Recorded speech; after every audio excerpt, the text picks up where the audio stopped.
let's go through the solution. So the goal here is to make cred an opaque type. Let's see how we can do that. So first thing I'm going to do is I'm going to change this from type alias to type, and I'm going to need to give it some sort of variant here. So I'm just going to name that cred. So we're going to have type cred equals cred, and then at this point I have a record for username and token. But honestly, records are most often useful in my experience when used within the context of a type I'm going to make opaque if I have different fields with the same types or I have quite a few different fields. In this case, I only have 2 fields here. I have 2 pieces of data. So I'm just going to go ahead and say username string and cut directly to the chase. We can see elsewhere in this project where I didn't do this, where I actually did use a record inside of it, but for this one, I'm not going to bother. Either way works. If you did it that way and you kept the record in there, that's totally fine, but I'm going to demonstrate solving it this way. Okay, so let's see if this compiles. Ah, shocking, it didn't. Okay, so we have some errors, and immediately we have errors. Even though we were compiling targeting main, the first errors that we see are actually in the module that we're editing itself. So it says type mismatch, this is not a record, so it has no fields to access, which is true, because we stopped making it be a record. So first thing we need here is we need to have access cred.token. I'm just going to destructure this in line and say cred token. And now that should, oops, sorry, and I'm going to need to do an underscore for the other one. This is one of the downsides of doing it this way instead of doing it with a record. If I had done it with a record, I could go like this, and then no matter how many fields I had, I would be able to pull the token off of it. If you haven't seen that syntax, by the way, that's inline record destructuring. That would work if I had made it so that there was a record inside there, but since I didn't, I'm going to need to do the underscore. Again, there are trade-offs to doing it either way, but I'm choosing to do it this way. Okay, let's see if that fixed that one. Okay. Nope, not happy about that. Ah, I see.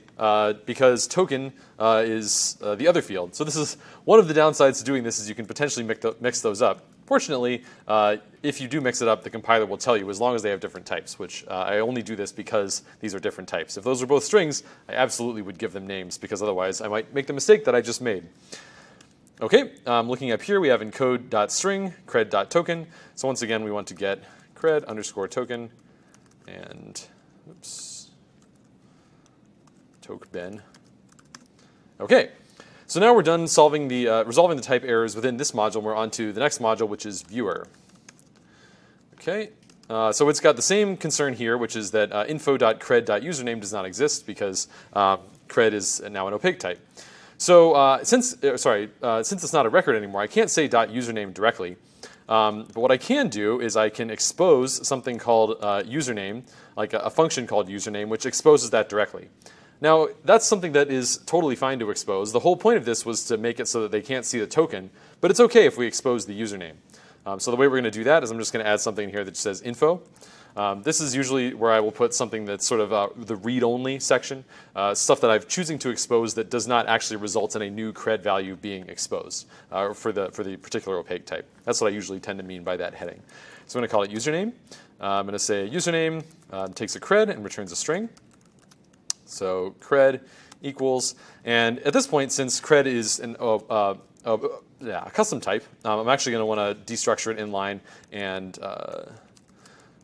do that, calling it uname instead of username to avoid a name conflict with the name of the function itself. And then I need to remember to expose that. Okay, so now we have a way for others to access it. All they need to do is say cred.username and then pass the cred value, and then now they have access to that username. Let's see what that does. Okay, whoops, nope. Ah, I said that, that's my mistake. I said that it was going to return a string, but in fact the type of the username is in fact username. It's another opaque type. So this was inaccurate. This should actually be cred to username. Okay, there we go. And finally, we're down to the pages themselves. So page settings. Here we have 65, cred.username, cred. We have page.elm line. This would be easier if I had my editor integration turned on, but I don't. Cred equals 0.cred. Right, so this here I'm trying to destructure this inline, but that's not going to work anymore because it's not a record. So username.cred, backwards, cred.username. Okay, and then now username can be that. Let's see what we have left. Both an author 223. Okay. And the last one, 98. Okay. Ah, there was one more. Page profile. 260. There we go. Okay. So now, with a few mechanical transformations that took maybe a minute, we have now created the guarantee that across our entire system, nobody knows what that token is except for CRED itself. That implementation detail is completely hidden, and if we ever decide to change the format of the token, we know we can do that without causing any regressions. One thing to note about that is, as you've seen, if you're currently exposing something and it's not opaque and you realize, hey, I could make some more guarantees and it would be a little bit nicer to maintain if I made this opaque, that's a transformation you can do after the fact. One of the nice things about doing it this way is that you'll immediately encounter all the scenarios where you were relying on the implementation details, and if there are any problem cases where you're like, uh-oh, we really genuinely are relying on this and it's a problem, you at least know about it and have the potential to be able to fix it. So it's sort of, this is one of those things where it's never too late. If you change your mind later and realize, you know what, I actually could make this opaque and that would be better, you can do it after the fact. A lot of these techniques that we're going to learn today are things that you don't need to feel bad about not having done. This is Elm. Refactoring tends to be pretty easy, pretty reliable, and so you can always go back and make changes after you learn a new technique. Yeah? Okay, so before we were exposing like CRED and then parens and exposing within there, that was because it was a union type, or I mean a Custom type? Custom type. So you mean like this? Oops. Yeah, like we would have put username, say, within there. So if we did it this way, then that would mean that other modules would be able to call this variant right here and, Right. and make CRED by hand. Oh, so, but you couldn't put just one thing within the parens? Oh, I guess, I forget if you still can. The syntax on that changed recently on the import side. Yeah, you can't. You have to either expose all of them or none of them. Those are the two options. And then username just is getting exposed via CRED because the compiler sees that we're using it in its signature, or? No, I just made a function called username that extracts it and returns it. And I'm exposing this function by hand. So once you make something opaque, all access to any of its internals become completely opt-in. And this is the way that you would opt in, is you expose a function that says, here, now you can have access to this. Just call this function and you'll get it. And we're accessing it off of CRED in the other module because that's what we imported the module as. Ah, yeah, right. So the other modules have import viewer.cred as cred. Yeah, just as a shorthand.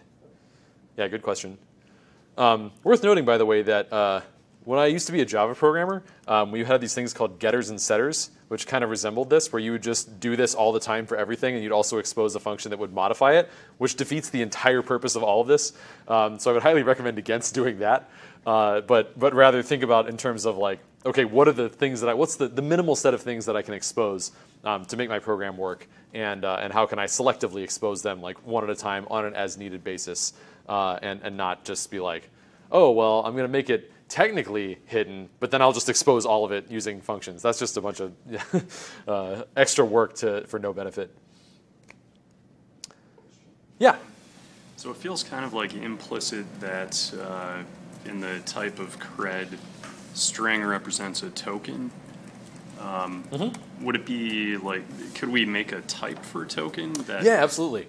Would that for sure. be like going too far? Or no, not at all. I mean, honestly, I think that would be totally fine. Like, you know, auth token. Documentation. Absolutely. Yeah, no, I think that's totally fine. The only reason that I didn't was because it only lives in this module. So I was like, you know, not really worried about other modules finding out about it.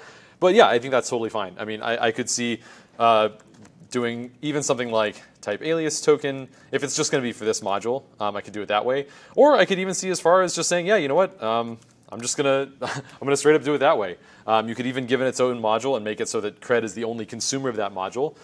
There's a number of ways you could do it, but I think given that this is an implementation detail that lives within this module anyway, I think there's not going to be a whole lot of benefit to doing that. It's only like 10 lines of code. Yeah, I mean, the cred's not doing a whole lot, so